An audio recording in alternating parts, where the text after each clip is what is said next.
Hello दोस्तों, नमस्कार। स्वागत है आपका अपने आरटीएस न्यूज चैनल में, जहां हम आपको बताने वाले हैं आज की बड़ी खबरें और मुख्य समाचार। दोस्तों, आज की बड़ी खबरें और मुख्य समाचार को फटाफट से लेकर आपके सामने जुड़ चुके हैं। चलिए आज की बड़ी खबरें और मुख्य समाचार को विस्तार से बताते हैं। इससे पहले आप वीडियो को लाइक नहीं किए हैं तो वीडियो को लाइक कर ले, चैनल को सब्सक्राइब कर ले, साथ में बेल आइकन भी प्रेस कर ले।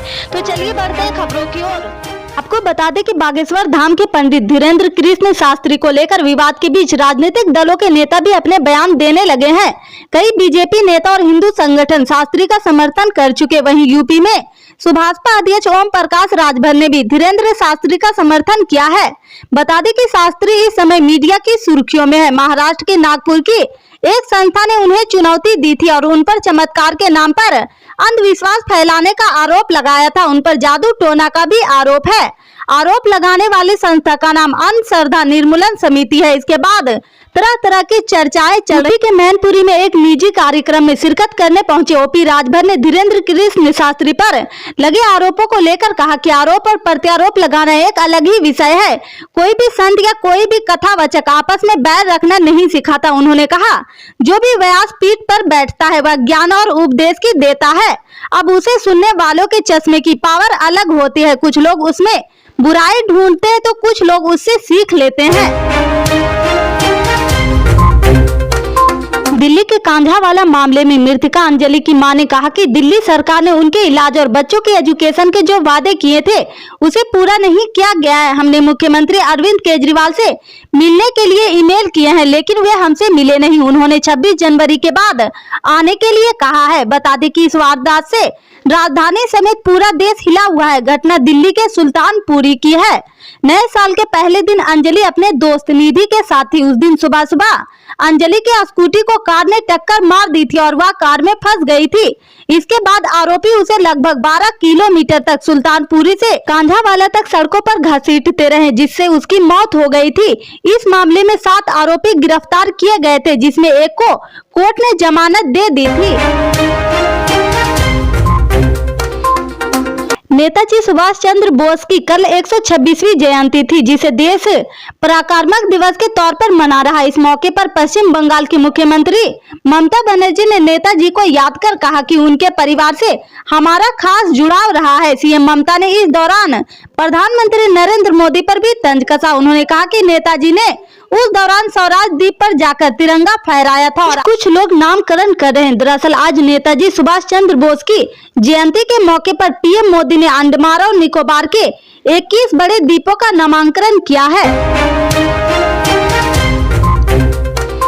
हिमाचल प्रदेश में मुख्यमंत्री सुखविंदर सिंह सुक्खू के नेतृत्व वाली सरकार ने प्रदेश को 2025 तक हरित ऊर्जा राज्य बनाने का लक्ष्य रखा है। प्रदेश सरकार ने इसके लिए महत्वपूर्ण कदम उठाने भी शुरू कर दिए हैं। हिमाचल प्रदेश के 3 जिलों शिमला, हमीरपुर और कांगड़ा में पहले चरण में पेट्रोल और डीजल का वाहन की जगह इलेक्ट्रिक गाड़ियां इस्तेमाल की जाएगी। वहीं दूसरे चरण में अन्य जिलों के लिए इलेक्ट्रॉनिक गाड़ियां खरीदी जानी है।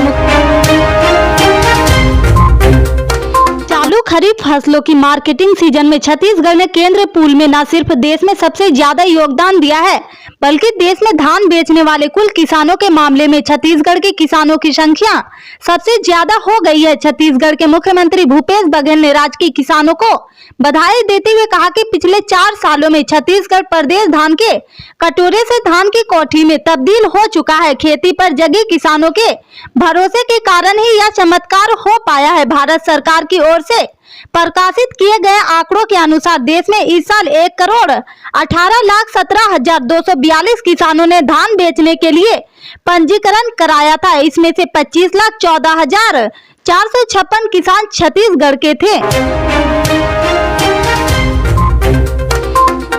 दिल्ली में गणतंत्र दिवस की तैयारियां जोरों पर है। गणतंत्र दिवस को लेकर दिल्ली में फुल ड्रेस रिहर्सल जारी है, जिसके चलते दिल्ली में भारी वाहनों की एंट्री बंद कर दी गई है। बहादुरगढ़ में दिल्ली बॉर्डर के नजदीक हरियाणा पुलिस ने नाका लगा दिया है। दिल्ली की तरफ से टिकरी बॉर्डर पर दिल्ली पुलिस द्वारा नाका लगा दिया गया है। पुलिस की नाकेबंदी के चलते दिल्ली बॉर्डर पर भारी वाहनों का जाम लग गया। सामान से भरे ट्रकों की बहादुरगढ़ के सेक्टर 9 मोड़ पर लंबी लंबी लाइनें लग रही, जिसके कारण छोटे वाहनों को भी निकलने में परेशानी होने लगी है। वहीं देर रात से जाम में फंसे भारी वाहन चालक और परिचालक के लिए परेशानी खड़ी हो गई है। वाहन चालकों का कहना है कि उनके खाने पीने का कोई इंतजाम नहीं है।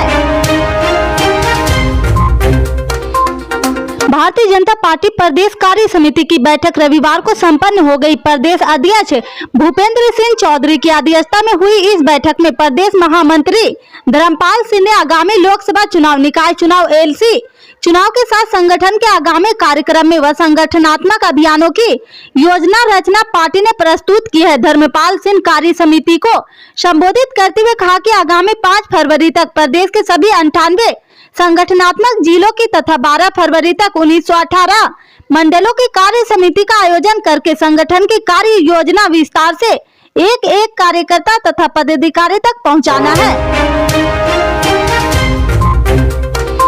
शिवसेना पार्टी प्रमुख उद्धव ठाकरे और वंचित बहुजन अघाड़ी प्रमुख प्रकाश अंबेडकर ने दोनों दलों के बीच गठबंधन की घोषणा की है। इस मौके पर उद्धव ठाकरे ने दोनों पार्टियों के साथ आने की वजह बताई है। उद्धव ठाकरे और प्रकाश अंबेडकर ने प्रेस कॉन्फ्रेंस में कई जानकारी दी। उन्होंने आगे कहा, राजनीतिक पाठ्यक्रम पर भी टिप्पणी की है। उद्धव ठाकरे ने कहा, तानाशाही जनता को अनचाही बहस में रखने और भ्रम में रखने से ही आती है। हम लोकतंत्र को जीवित रखने और संविधान की पत्रिका को बनाए रखने के लिए एक साथ आ रहे हैं ताकि देश ऊंची वैचारिक प्रदूषण से भी मुक्त हो सके। उद्धव ठाकरे और प्रकाश अंबेडकर के गठबंधन को लेकर एबीपी न्यूज द्वारा पूछे गए सवाल पर महाराष्ट्र के मुख्यमंत्री एकनाथ शिंदे ने कहा कि मैं बधाई देता हूं। कांग्रेस के वरिष्ठ नेता दिग्विजय सिंह ने सर्जिकल स्ट्राइक की विश्वसनीयता पर सवाल उठाया। उन्होंने कहा कि मोदी जी ने सर्जिकल स्ट्राइक करवाने की बात कही लेकिन कभी उसका प्रमाण नहीं दिया। मध्य प्रदेश के पूर्व मुख्यमंत्री ने कहा, बीजेपी की नीति झूठ बोलो, जोर से बोलो, बार बार बोलो, जिसे सिर्फ हिंदू मुसलमान की लड़ाई होती रहे। अगर प्रधानमंत्री जी को पाकिस्तान से इतनी नाराजगी है तो बिना बुलाए नवाज शरीफ के घर शादी कार्यक्रम में क्यों पहुंच जाते हैं। यहाँ तक कि पुलवामा हमले की जानकारी पीएम ने देश के सामने और या सांसद के सामने नहीं रखी है। इससे आगे के अपडेट्स को जानने के लिए जुड़े रहे हमारे आरटीएस न्यूज चैनल से। मिलते हैं फिर बड़ी खबर में, तब तक के लिए जय हिंद।